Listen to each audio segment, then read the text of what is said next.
उसमें ये समझ में आता है कि कोई भी मरीज़ हो किसी हॉस्पिटल में यदि एडमिट होता है, स्पेशली सर्जरी कराता है, तो कितना कॉम्प्रिहेंसिव केयर लगता है, कितना सब कुछ सारे डिपार्टमेंट इंटरकनेक्टेड है। खाली यही नहीं कि हार्ट का सर्जरी किया तो वही चाहिए, साथ में 10 स्पेशलिटी और लगता है। और उसके लिए एक अच्छा हॉस्पिटल चाहिए ताकि मरीज़ पूरा स्वस्थ होकर बाहर निकल सके।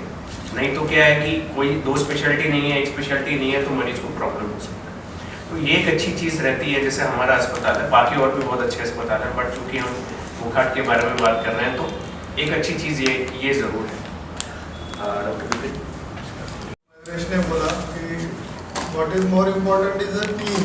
जो अगर टीम अच्छी है तो पेशेंट्स के आउटकम आना बहुत आसान हो जाता है। एंड मोस्ट इम्पॉर्टेंट इज़ जब पेशेंट ज़्यादा सिक होते हैं, ऐसे पेशेंट्स को अगर ऑपरेशन करना है या कोई भी ट्रीटमेंट कराना है, तो जब टीम होती है तो हमारे आउटकम बहुत अच्छे होते हैं। हमारे पास एक कैपेबल आईसीयू टीम है विच आई एम हेडिंग, एंड साथ में हमारे पास 24/7 इंटेंसिविस्ट जो रहते हैं उनका कवर होता है। साथ में आई trained ICU nurses and all the equipments that are required to manage such patients, वो सब हमारे पास अवेलेबल है। इसकी वजह से जो ऐसे पेशेंट्स मैनेज करना हमारे लिए काफ़ी आसान होता है। In her case because her course was so fluctuating, कभी वो ठीक रहते थे, कभी खराब रहते थे। इसके साथ में जो है पेशेंट का जो काउंसलिंग है, रिलेटिव के साथ जो कोऑर्डिनेशन बनाना, वो भी एक मोस्ट इम्पॉर्टेंट पार्ट होता है ICU का, जो कि हमारे हॉस्पिटल में काफ़ी अच्छे से किया जाता है। रोज़ मॉर्निंग में पेशेंट के रिलेटिव को काम करना, क्योंकि जो सब कुछ होता रहता है ICU में या फिर ऑपरेशन के बाद, ऐसे इसमें पेशेंट्स के रिलेटिव को भी काफ़ी स्ट्रेस आता है। तो ऐसे इसमें उनको काम करने के लिए जो प्रॉपर काउंसलिंग और वो सब चीज़ें तो ज़रूरी है, वो भी हमारे यहाँ पे हमारी टीम और हम लोग रेगुलरली करते हैं। डॉक्टर मयूरेश जो ऑपरेटिंग सर्जन थे, वो रेगुलरली उनसे बात करते थे, मेरी काउंसलिंग रोज होती थी, तो उसकी वजह से रिलेटिव भी काम रहते थे। And that is one of the major part of the surgery also, that is what I feel. Considered patient full time in Wokhad Hospital. I was looking her after diabetes. So कोई भी surgery हो, कोई भी hospital patient, उसका sugar strictly control में रखना बहुत ज़रूरी होता है। तो ऑपरेशन के पहले, ऑपरेशन के दौरान और ऑपरेशन के बाद भी। In case of her sugar were always fluctuating, but thanks to my ICU team, every hour we used to check her sugar, and according to that we used to give her insulin, which is necessary for any surgical patient. So with that we controlled her sugar and she recovered very well. So sugar के लिए मैं उनको देखता था continuously, बाकी सारी चीज़ें ICU team हमारी जो वेल कैपेबल है वो देख रहे थे। And now as you can see she is healthy, even I couldn't recognize her, even I was looking after every day, but I couldn't recognize her. Over to doctor Mayuresh. Cardiac anaesthetist हूँ full time Wockhardt में। तो मेरा संबंध इनसे इतना ही आता है कि मैं एनेस्थीसिया के लिए रहता हूँ, लेकिन हमें कोई जानता नहीं है, ठीक है। तो बेसिकली एनेस्थीसिया कार्डियक पेशेंट में देना एक बहुत ही डिफरेंट टास्क होता है, जिसके लिए हमारी OT फुल्ली इक्विप होनी चाहिए। क्योंकि वोखाट में हमारे पास इतने गैजेट्स और इक्विपमेंट्स हैं, तो हमें एक पेशेंट जैसे कार्डियक पेशेंट को एनेस्थीसिया देने के लिए बहुत ही स्टेबल कंडीशंस मिलती है, जिसमें कि ना कि पेशेंट को ज़्यादा कुछ प्रॉब्लम होता है और ना कि एनेस्थेटिस्ट को ज़्यादा स्ट्रेस आता है। इस तरह से एनेस्थीसिया दिया जाता है और फिर बाद में हम पूरा सर्जरी जिस तरह से कैरी आउट करते हैं एक टीम वर्क में, पूरे सिस्टर्स जो हमारे सिर्फ कार्डियक के लिए भी अलग से ट्रेंड है और फ्यूजनिस्ट आते हैं हमारे, वो भी फुल्ली ट्रेंड है, वो बहुत सालों का एक्सपीरियंस रखते हैं। इस तरह टीम वर्क करके बाद में हम पूरी सर्जरी होने के बाद हम लोग उनको ICU में हैंड ओवर देते हैं, जो हैंड ओवर सिस्टम वगैरह वो भी अच्छा है। और इसी के साथ ही फिर बाद में जो पूरा टीम वर्क करते हैं, फिर भी ICU में भी अंदर उनको कुछ प्रॉब्लम आता है, तो जिस तरह से सर्जन के साथ एनेस्थेटिस्ट के साथ वो कोऑर्डिनेट करते हैं, इससे कि वो पेशेंट केयर में उनको बहुत ही ज़्यादा मदद होता है। मतलब मेरे लिए तो मम्मी का जब पता चला कि अटैक हुआ है, तो मम्मी तो मेरी सबसे फेवरेट है, तो मेरा तो यही था कि मम्मी का सबसे अच्छा केयर करना है। और जब पता चला कि डॉक्टर मतलब पहले नहीं पता था कि डॉक्टर मयूरेश मतलब ये करते हैं, लेकिन ये मेरे को किसी जो क्लब में खेलता हूँ वहाँ पे मेरे को किसी और डॉक्टर ने उनको रेफ़र किया, और फिर बाद में पता चला कि वो मेरे दोस्त के भाई, और उन्होंने जिस हिसाब से मम्मी का एडवाइस दिया, जो एकदम ऑनेस्ट था, एकदम अपफ्रंट था, और उन्होंने जो भी बोला एकदम क्लैरिटी बोला, उन्होंने बोला कि ये कॉम्प्लिकेशंस आ सकते हैं, और उनका ये था कि कोई भी चांस नहीं लेना है, हमें ये करना है कि हम मम्मी को वापस वो कंडीशन में आए जो कंडीशन में वो पहले थी या उससे अच्छी हो। तो मम्मी का उन्होंने बहुत केयर किया, और उसके बाद पूरा स्टाफ और सब लोग ने साथ में मिलके बहुत अच्छा किया है। फैमिली मैं बहुत खुश हूँ कि मम्मी इतनी अच्छी है, और मतलब सबका टीम वर्क की वजह से इतना अच्छा हुआ है। ऑपरेशन करना कितना चैलेंजिंग था अभी डॉक्टर्स के लिए? देखा जाए तो हर कार्डियक ऑपरेशन हम जो करते हैं that poses a new challenge every day. अभी इनके केस में कैसा होता है कि in her case her lung were not up to the mark, lung function was not good और heart function was not good. तो जब दोनों फंक्शंस का प्रॉब्लम है तो we have to adopt a different strategy. तो उसमें हमने फिर anaesthesia plays the most important role in this, क्योंकि अगर जैसे मैं पहले भी आपको बोला कि एनेस्थीसिया में ही आधे लोग डिकम्पनसेटेड है, उनका तबीयत जो है वो खराब हो जाता है। तो that is taken care of 50% of your job is done. अभी currently we are doing this surgery without stopping the heart. तो in her case we thought कि we might have to put her onto a machine, जिसे हम cardiopulmonary bypass machine बोलते हैं, पर it was like a blessing that we didn't have to go on that and we could complete the surgery without stopping the heart. That was another good thing. So once these two things are taken care of, then the ball is in Dr. Bipin's court how he handles the case. And in this case, he took care of the patient very well. And not only in this case, but in every case, they have to be on their toes all the time. So that 50% काम तो उनका ही है कि ICU में सब manage करना। तो to be very frank, every cardiac surgery is challenging and needs to be like, जैसे हम हर सर्जरी जैसे नया सर्जरी करके ही हम उसे ट्रीट करते हैं। Even if I have done 1000 operation, जब हम नेक्स्ट ऑपरेशन करते हैं तो वो नया ही होता है। So it is the same with same complexity and we have to handle the same way as we have handled the last 2000 surgeries.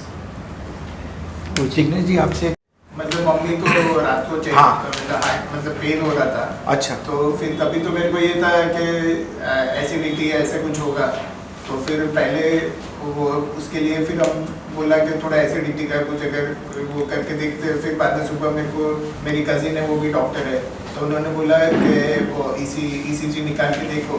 तो जब ECG निकाल के देखा तब पता चला कि अटैक आया था और मेजर था। तो फिर वो बातें और फिर रिसर्च किया तो फिर वो करना पड़ा है, बाईपास तो करना था ही उसमें। ग्रेट। और इनकी जान बचा दी, इनके जो बहुत खुशी हुई होगी कि मेरी माँ की जान बचा दी। एक इमोशनल एक अटैचमेंट एक अलग ही चीज़ होती है। तो आपको एक और बधाई देते हैं कि आपने जो कोऑर्डिनेशन की सब डॉक्टर्स के साथ में, एनेस्थीसिया ये डॉक्टर हैं सबके साथ, उसकी बड़ी मैं अप्रिशिएट कर रहा हूँ। तो कितना आपको प्लानिंग में कितना टाइम लिया?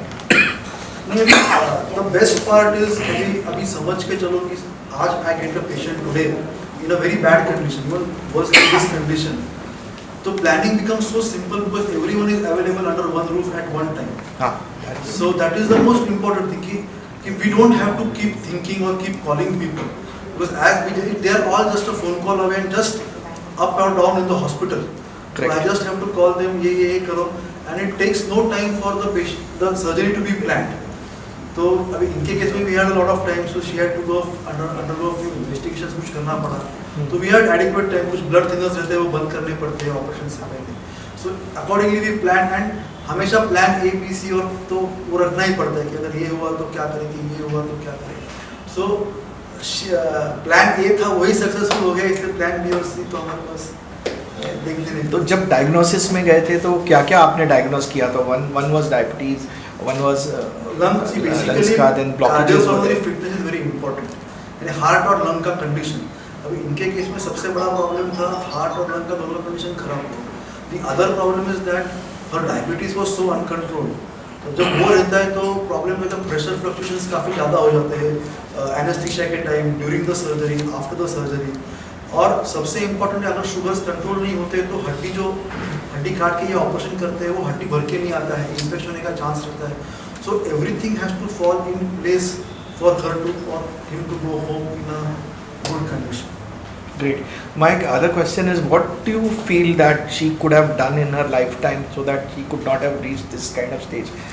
My thing is advice to the common man कि so अभी please take care of yourself. अभी there are two subset of patients. एक तो they are genetically they have the genetic predisposition, यानी अनुवंशिकता जिसे बोलते हैं, फैमिलियल बोलते हैं, जिसमें फैमिली में चलते आता है, उन पेशेंट्स में अगर रहता है तो it's because of their family they are going to have the disease. But in patients who are not having this familial predisposition, they just need to eat healthy, eat the right thing, don't eat junk food, exercise properly, quit smoking, alcohol limit में. ये सब आजकल तो यानी in fact doctor जो है तो आपको ये इन्फॉर्मेशन सब गूगल या इंटरनेट पे मिल जाएगी, पर there are very few people will follow that. But अगर आप ये करते हो तो एटलीस्ट जो रिस्क है वो थोड़ा बहुत कम हो जाता है. आई डोंट से कि it is zero, but it's always कम इज बेटर देन. बट इनके लिए तो ऐड करना चाहता हूँ उसमें. आपने चेस्ट पेन हुआ बट उन्होंने एसिडिटी समझा, तो don't take any chest pain lightly, वो ज़्यादा इम्पोर्टेंट है. एग्जैक्टली. अगर कोई भी चेस्ट पेन होता है स्पेशली, तो हम लोग आजकल काफ़ी यंग पेशेंट्स में भी देख रहे हैं कि हार्ट अटैक होते हैं, और वो यही करते हैं. आपने सुना होगा कोई एक्टर्स जिम में मर गए, डेथ हुई है जिम में मर गए, तो that is because they take जो सिम्टम्स होते हैं छोटे छोटे, उसको लाइटली लेते हैं कि नहीं एसिडिटी होगी, इनो पी लूंगा ठीक हो जाएंगे. ऐसा नहीं होता है. Don't take any chest pain lightly. Show the doctor, do an ECG if possible, and अच्छे से इवेल्युएट करने के बाद ही रिलैक्स करें. That is most important thing chest pain, यानी जलन होना या सिर्फ पीठ दुखना. क्लासिकल जिसे हम बोलते हैं कि छाती में भर के हाथ दुखना चाहिए, वैसे कभी कभी होता नहीं है उन लोगों में.